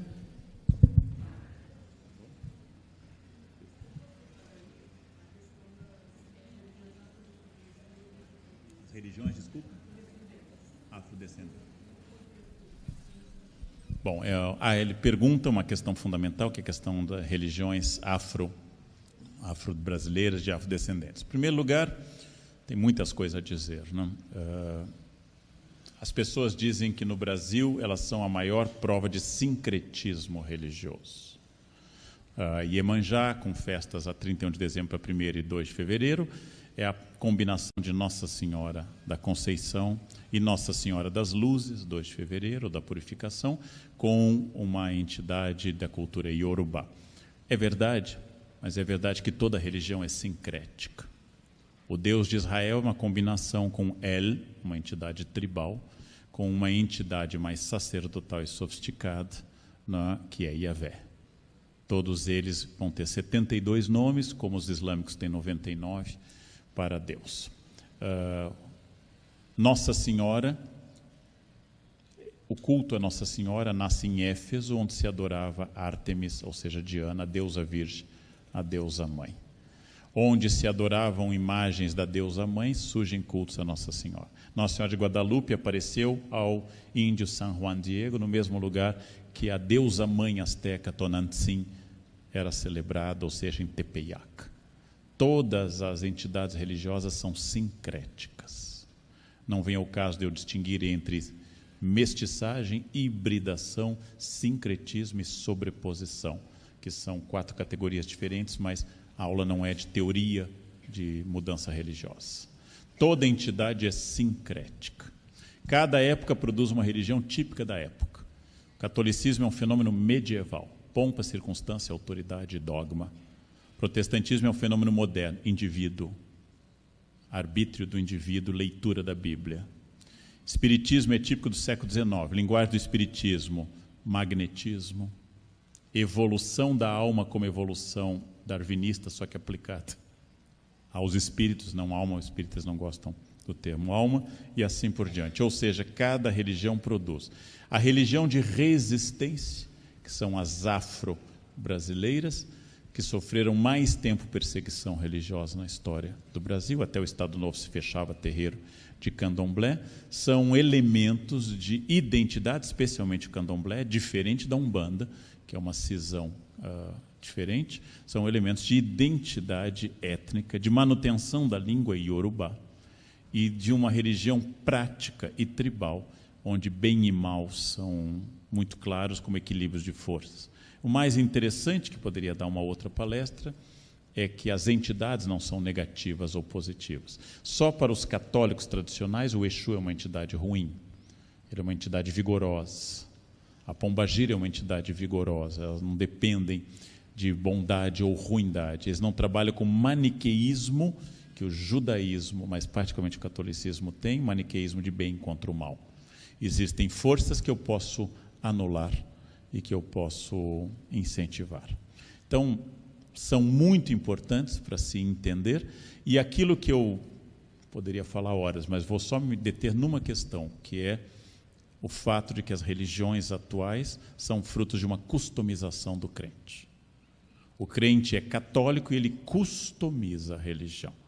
Então, eu sou católico, mas tenho esse calendário, Seit Noé. Eu gosto muito da ideia de reencarnação. Também eu estudo Kabbalah, e eu uso essa estrela de Davi, e just in case eu vou a um centro só para fazer um descarrego assim. Mas a sua religião? Eu sou católico, apostólico, romano. Então, essa customização, eu sou judeu, mas tenho fitinha do Bonfim. Essa customização, ela é própria de uma experiência religiosa brasileira que não reconhece a autoridade, mas apenas o gosto do indivíduo. Uma apresentadora de TV que me entrevistou me disse uma vez: eu sou tão católica que em outra vida devo ter sido freira. E eu olhei para ela: você sabe que o catolicismo, reencarnação é heresia. Desde o Papa Pio IX é heresia. Quer dizer, o católico não tem segunda época, não tem chance. É uma chance, né, embalagem não retornável. Morreu, foi. Eu já brinquei com isso, né, porque para o espírita a única coisa que eu resisto é que lá em cima, no nosso lar, tem escola. E aí, quando você desencarna, quem eles vão pegar para dar aula? Quem tem experiência no mundo, né? Depois de 50 anos na Unicamp, vão dizer: agora, já que você deu bastante aula, agora continua aqui. Eu gosto de Paraíso, que a gente toca harpa, tem lesão por esforço repetitivo de tocar harpa por toda a eternidade. Eu gosto muito do céu chinês, né, que tem mais de 87 milhões de divisões. É China, né? Precisa ter um céu mais completo. E o inferno católico, ele é legal, segundo Dante. Não? Bem, outra pergunta? Por favor.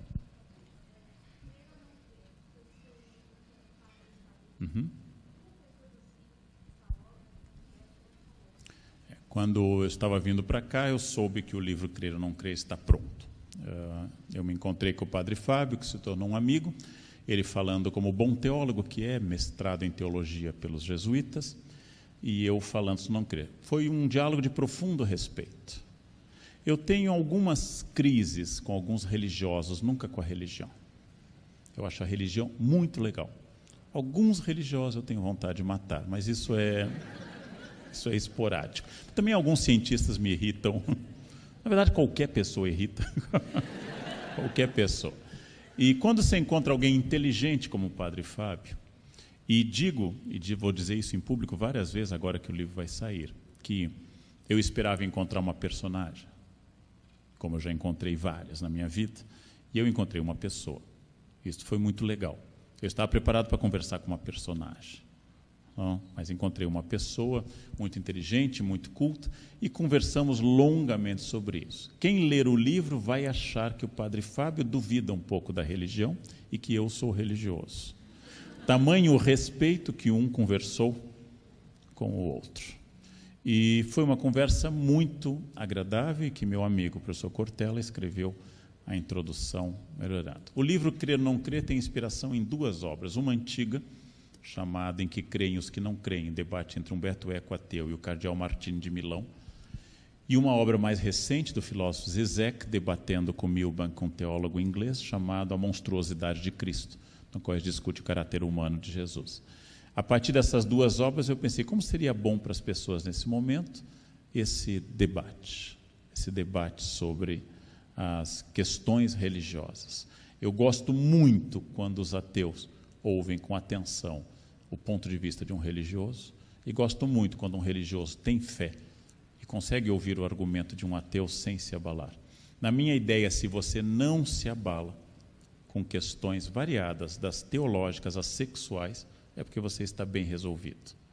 Se você está bem resolvido sexualmente, você jamais supõe o que é que o vizinho está fazendo com seu orifício, ou pode vir a fazer, e assim por diante. Se você não está bem resolvido, a opção do outro lhe incomoda bastante. Então, foi uma experiência muito positiva, talvez até merecesse um segundo livro, talvez um pouco mais técnico, porque nós falamos para o grande público. sobre a experiência de crer e não crer, essa experiência religiosa. Acho que é um diálogo agradável, que vai... as pessoas vão gostar do texto. Chegou hoje, da Gráfica, dia 25, começa a ser vendido. E logo em seguida sai um livro que eu escrevi durante um ano, chamado Santos Fortes, junto com um ex-doutor que eu formei, que hoje é professor na Federal de Ouro Preto, Luiz Estevam de Oliveira Fernandes, sobre os principais santos da devoção brasileira: São Jorge, São Sebastião, Santo Antônio, Santa Bárbara, e os santos não oficiais, como, por exemplo, Padre Cícero, e lembrando os 300 anos do achamento da imagem de Nossa Senhora Aparecida, que será comemorado mês que vem, dia 12 de outubro. Então, também é um texto sobre santos. 2 textos religiosos seguidos vão fazer as pessoas duvidarem que eu seja ateu, né? Se bem que eu tive um debate religioso ontem na minha página que fez que todo mundo acreditasse que eu fosse. Mas isso é uma outra questão. Então é isso, acho que vai ser um bom resultado. Vamos a mais uma. Tenho assim, a decisão está aqui no poder. É a última, depois a gente vai comer ali fora, tem um coffee break, tá?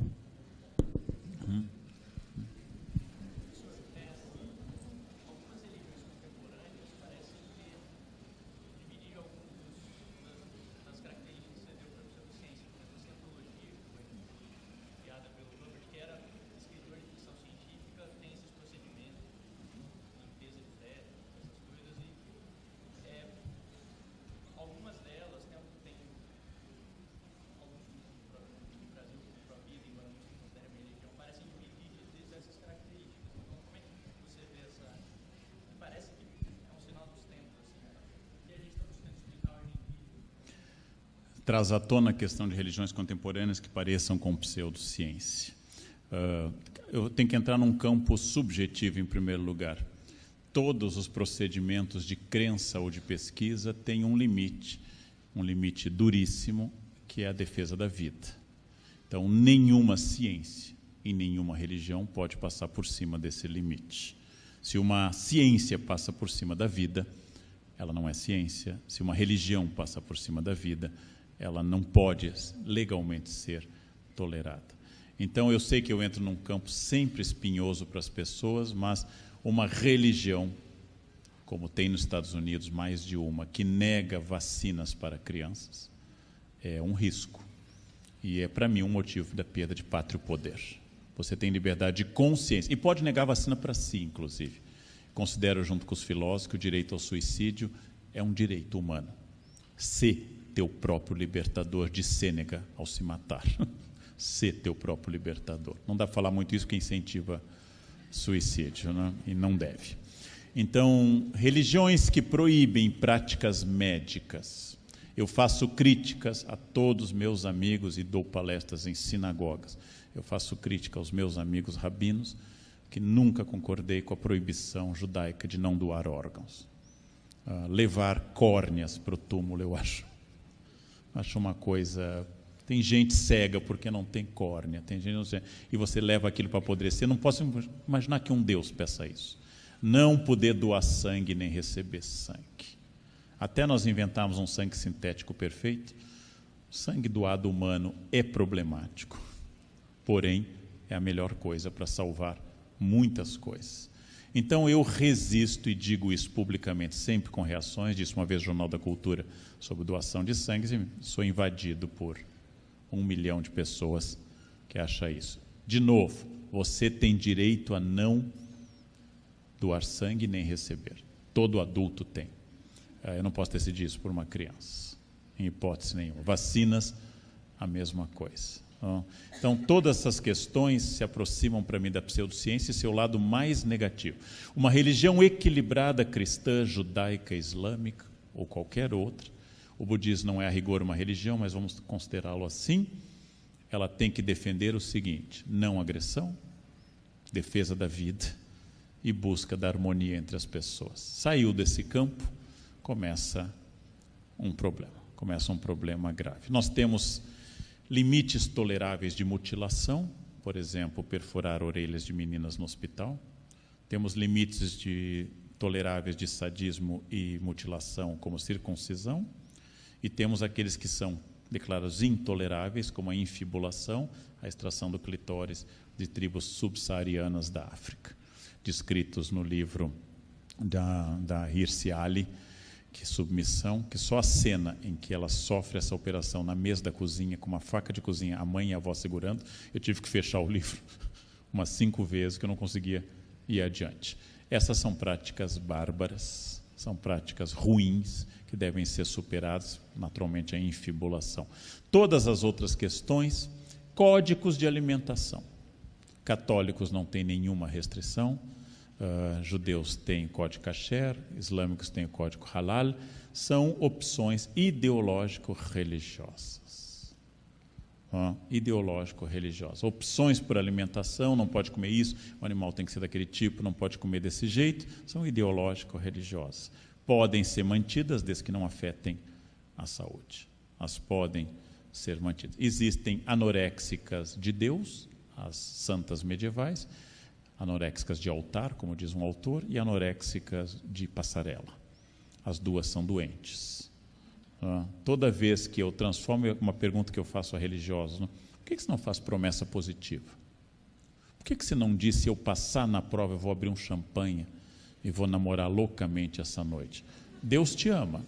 Deus quer te ver feliz. Ele não quer ver seu joelho esfolado, você passando fome.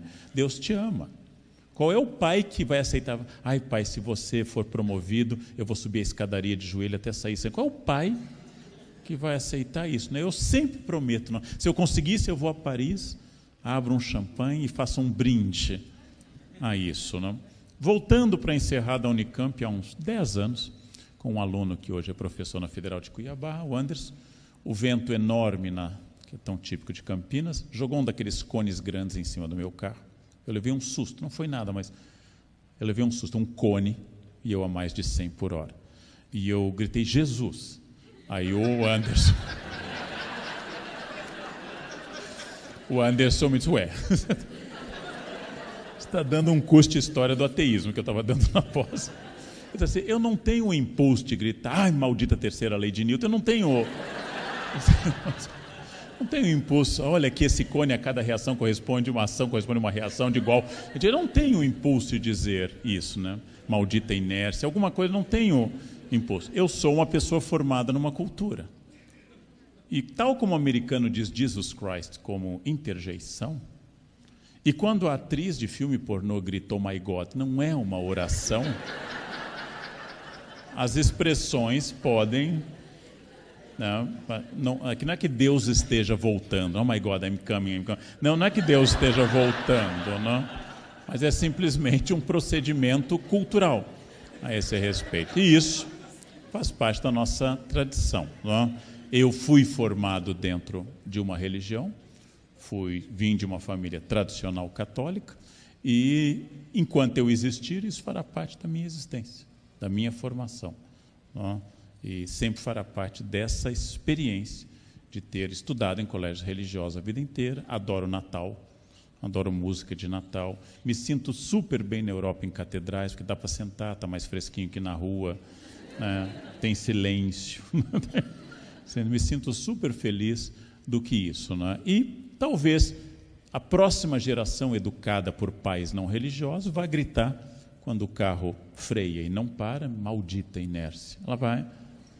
Ela vai gritar alguma coisa assim, mas essa ainda vai gritar minha Nossa Senhora, Jesus e assim por diante. É isso, gente. Muito obrigado. Parabéns a vocês.